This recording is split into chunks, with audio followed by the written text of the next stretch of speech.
malampuson nga gipahigayon ang public hearing kabahin sa amending ordinance number 07-06, the Omnibus Water Ordinance, by providing for water rates for Barangay San Juan and Ermita, Sipaway Island, niadong Disyembre 4, 2013 dito sa Barangay Hall sa Barangay San Juan.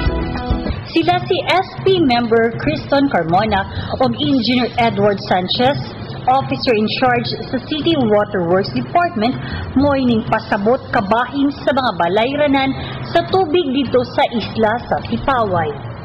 Matod pa ni SP Member Carmona nga mas barato ang rate sa tubig sa isla sa Sipaway kumpara sa rate sa tubig sa poblasyon sa San Carlos, ug gipasalamatan ni Konsihal Carmona ang kanhi punong barangay Isaias Rigor nga ningdunar sa iyang yuta para mapahigayon ang water project sa isla sa Sipaway.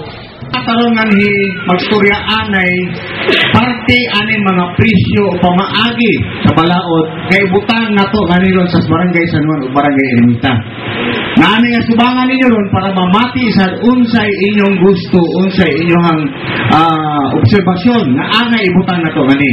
Pero ang pasalig nako gikan ni namo ni Mayor ug mga kauban nako nilang Vice Mayor o mga kauban nako SP na kining balaura angayan ni para namo ngani sa Sipaway.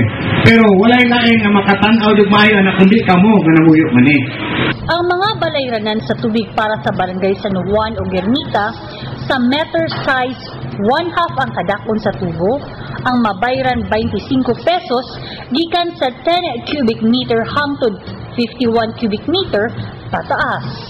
Matod pa ni Engineer Edward Sanchez, Officer in Charge sa City Waterworks Department, nga ongoing karon ng ilang proyekto para maabot ang tubig sa mga sityo sa Isla Sipaway ug iyang gibana-bana nga Pebrero 2014 mahuman ang maong proyekto. Sa ihatag ninyo information para at least kabalutan tanan kung sa na status sa ato ang water line installation diri sa Sipaway. Karon ongoing ang ato ang project nga gitawag nato initial phase sa phase 2. Kay ang phase 1 nato mauman ang pagpadangat og tubig gikan sa mainland padulong sa Sipaway. And then ang phase 2 nato maunay pagpalaknag sa tubo sa tibuok barangay or sa duha ka barangay diri sa isla sa Sipaway. Pero out anang phase 2 natay phase 1 nga mao po na giaprubahan sa ato ang mayor uban sa mga konsehales nga gikan sa tapping point nato dira sa may usa ka outlet sa San Juan ni padulong siya diri sa proper.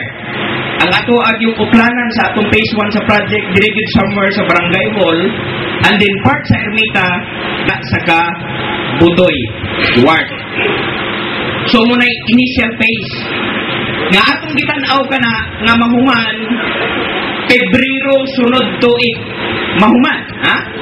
Diha sa mga public hearing, mitambong usab si SP Member Dr. Noli Bagyoro, punong barangay sa Delito Gadiani sa Barangay San Juan, punong barangay Toto Broses sa Barangay Ermita, o mga pumuluyo sa maong mga barangay.